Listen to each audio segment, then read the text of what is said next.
Olá, cidades e minerais. Aqui é a jornalista Ana Amélia Maciel. Hoje eu estou em Itabira e vou conversar com o prefeito Marco Antônio. Vem comigo na entrevista? Quais que são os principais desafios que foram superados durante esse mandato atual? Bom, os desafios,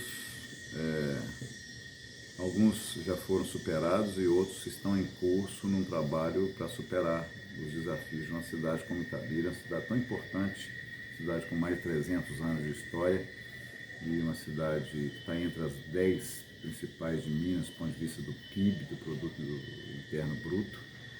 E um dos principais foram os gaps sociais que nós encontramos na cidade em 2021. Além da Covid, além da pandemia, que aí era um desafio de todo o país, de todo o mundo, e esse foi o primeiro grande desafio, né, do combate à pandemia e vencido, né, felizmente. E depois os gaps sociais, né, os problemas de sucateamento na educação, na saúde, nos serviços públicos de uma maneira geral, transporte público, esporte, lazer, então as praças sucateadas da cidade. Então todas esse bem-estar público que seriam naturalmente gerados por um serviço público de qualidade foram desafiadores a gente retomar isso e colocar isso para que a população pudesse ser bem assistida, né? Governar e cuidar de gente, e dessa forma nós precisávamos de focar e dar uma prioridade na educação, saúde, saneamento, todas essas áreas chamadas, né, o eixo humano, né, que nós chamamos do eixo humano, para poder governar, administrar uma cidade. Então foram os desafios vencidos, avançamos em todas essas áreas nesse primeiro mandato, educação totalmente reformulada, não só fisicamente, mas pedagogicamente também, a saúde também fisicamente totalmente restaurada, reformada, também nos processos de um equilíbrio melhor dos investimentos em saúde, esporte da mesma maneira, todos os equipamentos esportivos recuperados, e hoje mais de 4.000 pessoas praticando esporte em Itabira por conta dos projetos da Secretaria de Esporte, que foi reaberta no nosso governo. Agricultura, a Secretaria de Agricultura, que também estava praticamente invernada, e retomamos com um apoio maior e dobramos a produção da agricultura familiar. Então, todas as áreas sociais, inclusive no campo, né, a parte de saneamento básico também, falta d'água, falta de esgoto tratado, tudo isso a gente investiu bastante com resultados muito animadores nesse primeiro mandato. O senhor falou que ainda tem desafios em curso, né? O que vocês ainda pretendem concluir nesses últimos meses do ano? Não, desses meses ainda, dentro deste perímetro, né, do eixo humano, nós estamos concluindo ainda obras de novas UBSs, iniciar a obra na área de saúde principalmente, iniciar a obra da UPA, que é importante para uma cidade com mais de 100 mil habitantes como Itabira, terminar de reformar as escolas, as quadras esportivas, todo a mobilidade urbana, que é um projeto que se iniciou, nós vamos avançar ainda. Então, a feira livre dos produtores está sendo coberta, porque era ao relento, e nós estamos fazendo uma cobertura muito importante para um espaço multiuso, que não só para os feirantes, mas vai servir também para uma cidade turística como Itabira, como a gente está transformando Itabira numa cidade turística. Então, esses são projetos que finalizam até o final do ano e que vão ser, né, ter continuidade nessas políticas públicas para o próximo mandato. Então, são programas que vão ter continuidade permanente, políticas públicas afirmativas, mas que terminam sobretudo do ponto de vista de obra civil, obra física, a gente termina neste ano, muitas delas a gente termina este ano ainda, né? E bom, assim, finalmente, né, assim, o governo federal, né, recentemente, por meio de um leilão, conseguiu uma empresa, né, interessada em assumir a duplicação da BR-381, né, entre o governador Valadares e Caeté, e o próprio governo assumiu uma parte, né, que é de BH até Caeté. E queria saber, né, caso essa rodovia seja mesmo duplicada, né, sem nenhuma intercorrência e tal, o que vai mudar para Itabira? Não, isso é fundamental, que aí vem de essa obra da duplicação da 381, isso a gente agora está muito mais confiante, porque o governo federal assumiu o trecho que seria o maior gargalo entre Caeté e Belo Horizonte, que é um trecho mais difícil de encontrar uma parceria, por isso os leilões davam deserto. Eu acho que essa obra caminha, e para Itabira é fundamental, porque é o trecho que falta para a duplicação até BH. E, claro, nós temos também o outro projeto de duplicar do trevo da 381 até Itabira, que são 36 quilômetros, e que vai nos dar também essa infraestrutura viária necessária para que a gente possa trabalhar o nosso projeto de diversificação econômica. Isso é fundamental. A diversificação econômica, ela pressupõe colocar Itabira como estratégia perto da região metropolitana de Belo Horizonte, praticamente dentro da região metropolitana de Belo Horizonte. E isso, a duplicação de Caeté até Belo Horizonte. Depois o nosso projeto, que é mais estadual, que é de Itabira até o trevo da 381 até Itabira, nós vamos continuar trabalhando com esse grande projeto, que aí a gente vai estar duplicado Itabira-BH em 1 hora e pouco, né, de tempo, né, de viagem. Isso vai nos trazer benefícios importantíssimos, definitivos para a diversificação econômica de Itabira, até porque é um outro grande desafio, diversificar a economia para que no pós-minério, para depois da exaustão mineral, nós podemos ter autonomia, né? Encontrar outro ciclo econômico para o nosso município. Um outro desafio que Itabira vem passando é em questão do abastecimento de água, né? Que vocês vêm buscando soluções alternativas, como a captação de água do Rio Tanque, que recentemente ainda teve uma notícia boa, né, pelo governo do estado. E queria saber do senhor como é que a gente pode vislumbrar, né, assim, a atração de novas empresas, investimentos em Itabira, tendo com esse problema, né, da falta de água, porque a maioria das empresas precisa de água. Né? O abastecimento de água para qualquer cidade ele é saúde, é fundamental. Ninguém pode viver sem água. Esse era um drama em Itabira histórico, de mais de 30 anos. Itabira vem sofrendo com falta de água nos períodos de estiagem. É claro que isso também é em função muito da atividade mineral por mais de 8 décadas, que consome muito água. Itabira que era um manancial de água no passado. Então, é um dever da Vale que será cumprido de recuperar, de reabastecer a cidade de água, que é fundamental para a população, né? E também para a diversificação econômica, porque a nova indústria, uma nova economia, ela exige a água, né, fundamental para a gente desenvolver os novos condomínios industriais, os novos distritos industriais que estão sendo planejados para Itabira. E recentemente nós tivemos essa boa notícia, foi foi considerado as obras de transposição das águas do Rio Tanque, foram consideradas de utilidade pública, né? Uma DUP foi aprovada, assinada pelo governo do estado, que é o passo mais importante agora para a licença ambiental para uma obra bilionária que a Vale vai realizar, para que a gente possa ter água em abundância em Itabira, água em abundância para a população e água suficiente e em abundância para a gente poder montar essa nova estrutura industrial que nós planejamos para Itabira. Então é outro gargalo histórico que está sendo vencido agora. Um deles é a duplicação da 381 e também a duplicação da nossa rodovia 4234-129, que liga Itabira ao trevo, lá da 381, e a outra é o tema da água. São os dois principais projetos para que Itabira possa vislumbrar, né, novos tempos, mesmo depois da mineração. Uhum.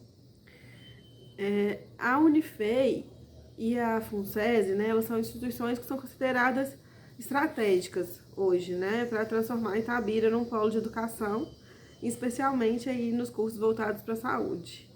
E de que forma que efetivamente o município ele pode incentivar o desenvolvimento dessas instituições para elas cumprirem esse papel, né, de se tornar, de trazer Itabira para esse como essa referência.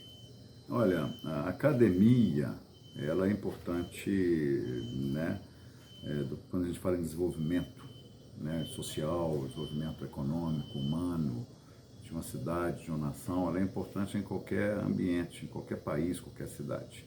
Então a gente precisa de olhar isso do alto e ver que como que a academia em Itabira ela pode apoiar e ser um fator decisivo para essa reinvenção econômica do município, né, para a constituição de um novo ciclo de desenvolvimento para Itabira.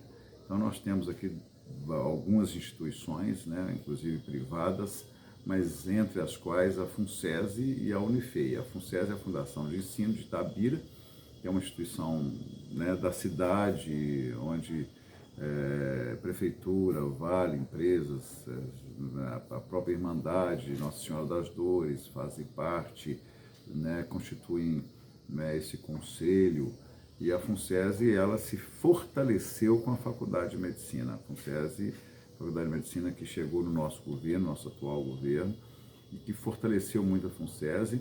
E a gente vislumbra com a FUNSESI uma ampliação de cursos, né, uma modernização, desenvolvimento de pesquisas e ampliação também de cursos para as áreas humanas, para a área do turismo. E é isso que eu queria dizer, quer dizer, a academia é importante não só para a criação de um polo universitário, um polo do conhecimento em Itabira, mas um polo de universitário não só para atrair alunos, mas também para propiciar cursos para os nossos alunos, mas também para participar da vida da sociedade, para participar do desenvolvimento do território.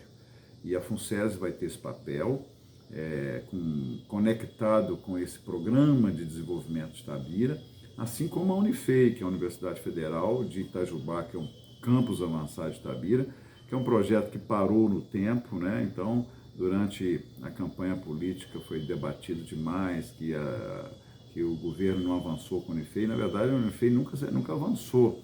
Ela foi criada há 16 anos e ficou parada no tempo com 1.600 alunos. Iniciou-se obras de alguns prédios para ampliar o campus universitário, mas não basta isso. A Unifei tem que ser repensada, tem que voltar no tempo e entender os propósitos dela, mas a Universidade Federal em Itabira é um privilégio, a gente precisa de fazer com que ela se realize de fato.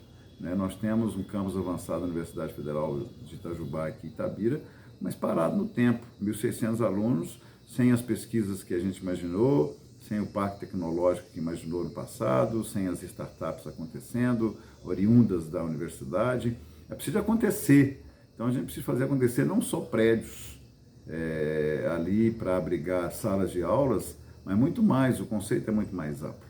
A gente acredita nisso, acredita que FUNSESI, Unifei, mas a UNA, que está em Itabira, outras faculdades, outras unidades de ensino, né, que possam agregar e transformar Itabira nesse polo universitário para toda a nossa região aqui, que é uma região grande, e que também possa servir, né, que possa estar conectado com os projetos de presente e de futuro do desenvolvimento social e econômico do município, de todo o nosso território. Uhum. E aí, né, nessa questão anterior eu comecei falando dessa questão da referência em saúde, né? E quais os outros potenciais que o senhor vê que Itabira tem para ampliar essa posição de cidade referência de prestação de serviços para a região? Olha, Itabira é uma cidade polo. A saúde, naturalmente, ela já é um micropolo de saúde. Itabira tem 113 mil habitantes, segundo o último censo, mas nós somos responsáveis sanitários por perto de 500 mil pessoas, de todas as cidades do entorno de Itabira aqui. e existe uma possibilidade, já apontada inclusive pelo governo do estado, de Itabira se transformar em macropolo regional. Hoje, o nosso macropolo de saúde, que atende as demais especialidades, as altas complexidades na saúde pública, é Belo Horizonte. Belo Horizonte está estrangulado, está saturado, né?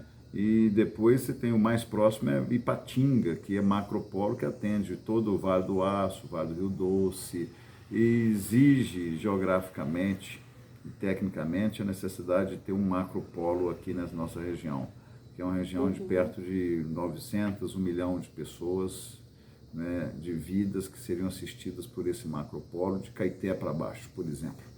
Caeté deixaria Belo Horizonte, assim como Itabira deixaria Belo Horizonte, João Monlevade, todas as cidades do entorno, para que a gente possa aqui estruturar esse macropolo de saúde, para atender quase 1 milhão de pessoas, e é um serviço de grande importância, de grande especialidade, de muita técnica, de conhecimento. A Faculdade de Medicina vai contribuir muito para isso. Então há muito trabalho pela frente, é preciso ter vontade política do próprio governo do estado para poder dotar Itabira dessa infraestrutura necessária para o SUS, o governo do estado, o Ministério da Saúde, para que o SUS em Itabira possa ter excelência, possa ter qualidade para atendimento regional.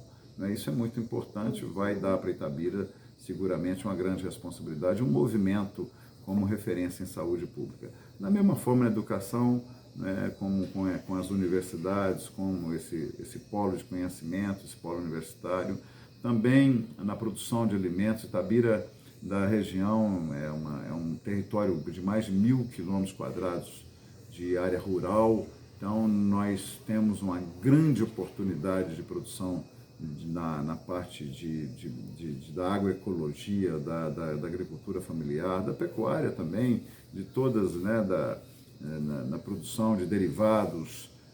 Então a gente tem uma oportunidade muito grande aí também. Um hub logístico, como referência logística, onde nasce a Vitória Minas, essa que é até hoje, uma das ferrovias mais eficientes do mundo.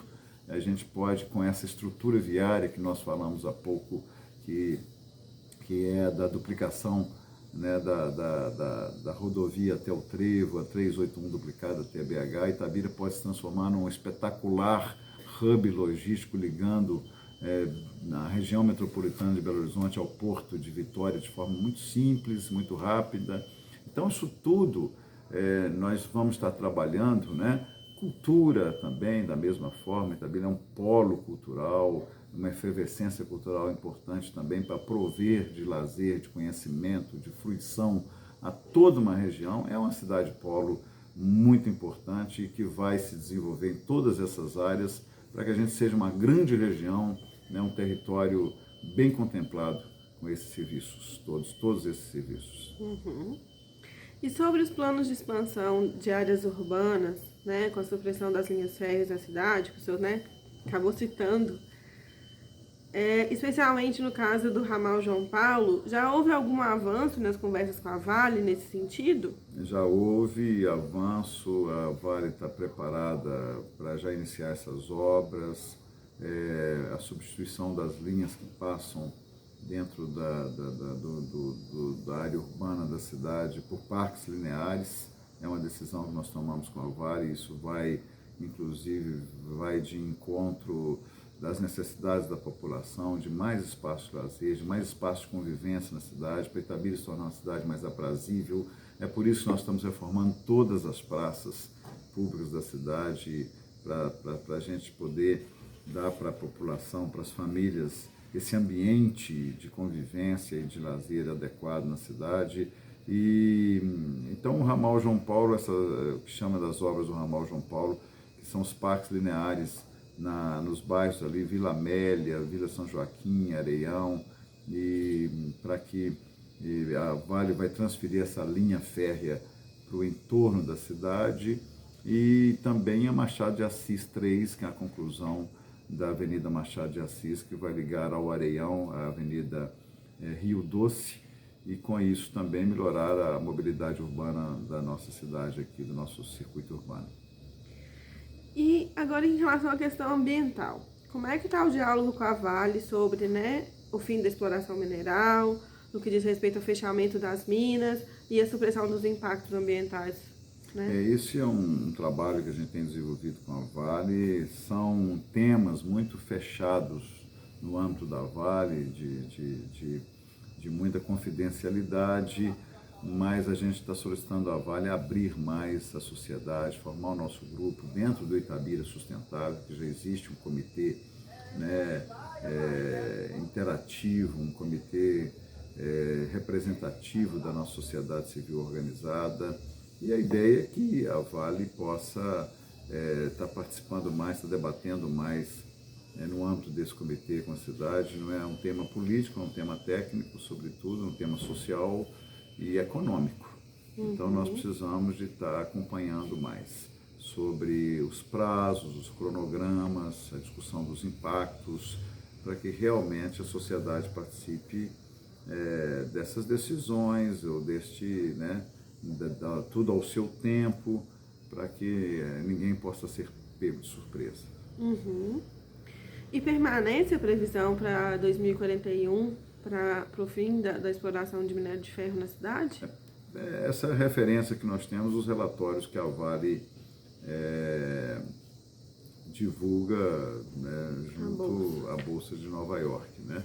Então, pelo último relatório, a data de exaustão mineral é 2031. Como isso é 2041? Como isso vai se dar é o que a gente precisa de estar trabalhando. O Itabira Sustentável faz parte deste programa, né?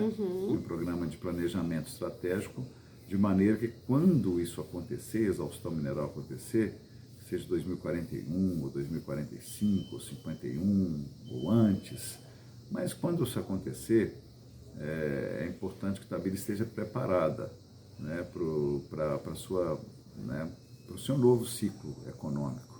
Isso é fundamental, isso nós vamos estar trabalhando, estamos trabalhando muito fortemente, é outro grande desafio que tem Itabira, mas a gente acredita, conversando muito com o Vale, com a alta direção da Vale, que a Vale já fez essa escolha, né? A Vale ela não teria uma outra alternativa a não ser contribuir com essa transição em Itabira, porque depois de Mariana e Brumadinho, esses desastres espetaculares e que arranharam muito a imagem e a reputação da Vale mundialmente, eu acho que a grande oportunidade da Vale é construir esse case, esse showcase em Itabira. Construir um case de uma cidade que é berço da mineração no Brasil, cidade onde a Vale nasceu praticamente, para explorar a maior mina ao céu aberto, a primeira grande mina ao céu aberto, que é a mina do Cauê, em Itabira, e que a Vale pudesse, lá na frente,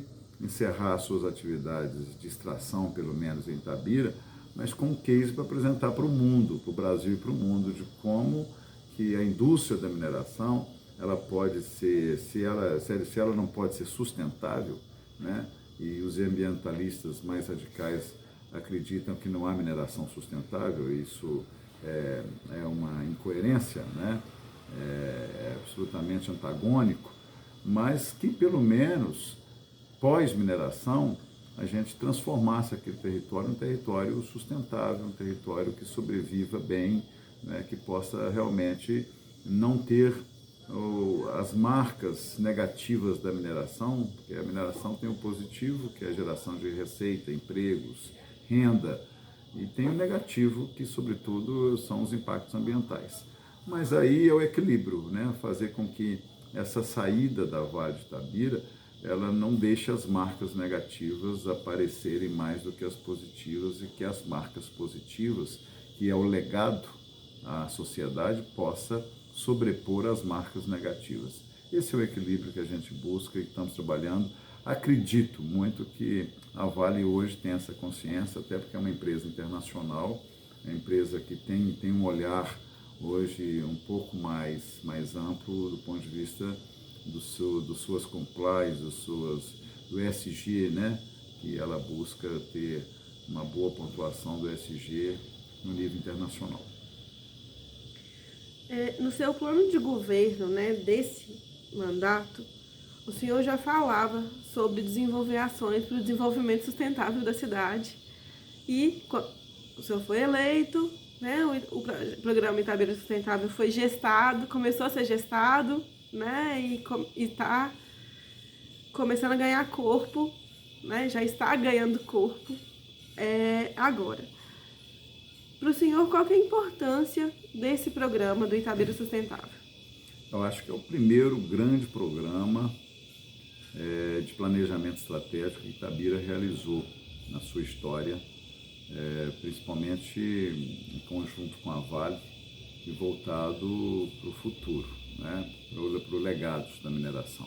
Isso é fundamental neste momento, não só porque se aproxima a data de exaustão mineral, acho que tardiamente, mas ainda há tempo, a gente tem que acreditar e ser otimista nesse sentido, e eu sou otimista nesse sentido, porque nós precisamos, de fato, de buscar essas alternativas. Nós não vamos deixar e não podemos deixar, a sociedade itabirana não vai deixar com que Itabira repita histórias de outras cidades, de outros territórios que foram minerados durante muitos anos, as riquezas extraídas daqui, levadas para ajudar na industrialização de fora do país inteiro, né, do Japão, da Alemanha, da China, como o minério de ferro de Itabira contribuiu para a industrialização desses países todos, agora da China, e que depois esse território minerado se empobreça, se esvazie completamente. Então, acho que isso não é um modelo aceitável mais, nós não podemos aceitar isso é inconcebível. Então, mas não é só brigando, tirando a faca, gritando no plenário, fazendo política em cima disso. Nós precisamos de ações concretas, né? E as ações concretas estão colocadas. Nós tivemos o apoio da Vale para contratar uma consultoria internacional para nos ajudar nesse planejamento, nessa estruturação desses programas. São 15 eixos estratégicos, né, divididos em 61 projetos, acompanhados por membros da sociedade civil organizada, associações comunitárias, as lideranças sindicais, lideranças empresariais, de uma maneira geral, lideranças políticas menos, mas a prefeitura ocupando esse espaço neste momento, mas é um programa de Estado e não de governo, um programa que tem que continuar e que deve continuar, e apropriado pela sociedade civil, e a Vale, de forma responsável, a gente acredita, conduzindo, ajudando a conduzir isso tudo, junto com outras empresas da cidade também, que tem representatividade institucional, que ajuda a pensar a cidade no seu presente, no seu futuro, para que realmente nós possamos ter um case bem sucedido de como que uma cidade, durante um século minerada, que viveu da mineração, faça uma transição de forma tranquila, né, para buscar alternativas, suas alternativas econômicas, né, que vão repercutir socialmente também, claro. Então, Itabira é uma cidade muito importante, eu já disse, historicamente importante, culturalmente importante, economicamente importante, socialmente importante, geograficamente importante, porque é polo referencial de todo um território, né, do nosso médio Piracicaba, quadrilátero ferrífero. Então, o programa estratégico de curto, médio e longo prazo está colocado. A prefeitura, no meu primeiro mandato, cumpriu praticamente 100% das nossas obrigações de cuidar do curto prazo. E cuidar do curto prazo era cuidar de gente, era cuidar das estruturas de educação, saúde, saneamento, mobilidade urbana, cuidar do esporte, da juventude, da mulher, né, do comportamento da cidade, da questão da segurança pública. Então, nós estamos cuidando disso porque isso é básico. A cidade, não existe desenvolvimento econômico sem desenvolvimento social. Então, nós cuidamos dessa base. Essa base, no curto prazo, foi cumprido pelo meu governo, sem precisar de pedir a Vale nenhum real para isso, usando os recursos da prefeitura, que ainda temos recursos. O que nós temos que cuidar é dessa base para que no futuro a minério dependência possa acabar, a gente não seja tão dependente do minério, que a gente possa diversificar a economia numa sociedade sadia, numa sociedade, numa comunidade que tenha os seus direitos correspondidos, né? Nós estamos falando de direitos, e que os direitos possam ser correspondidos, atendidos e que tenha qualidade de vida nessa cidade que deu tanto para o mundo, né?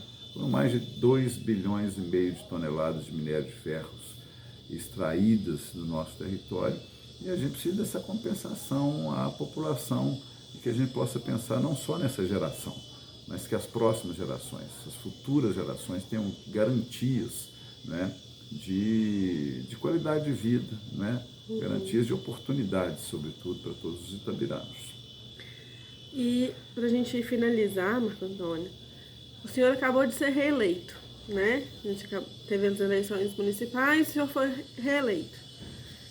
O que a população pode esperar da administração municipal para 2025?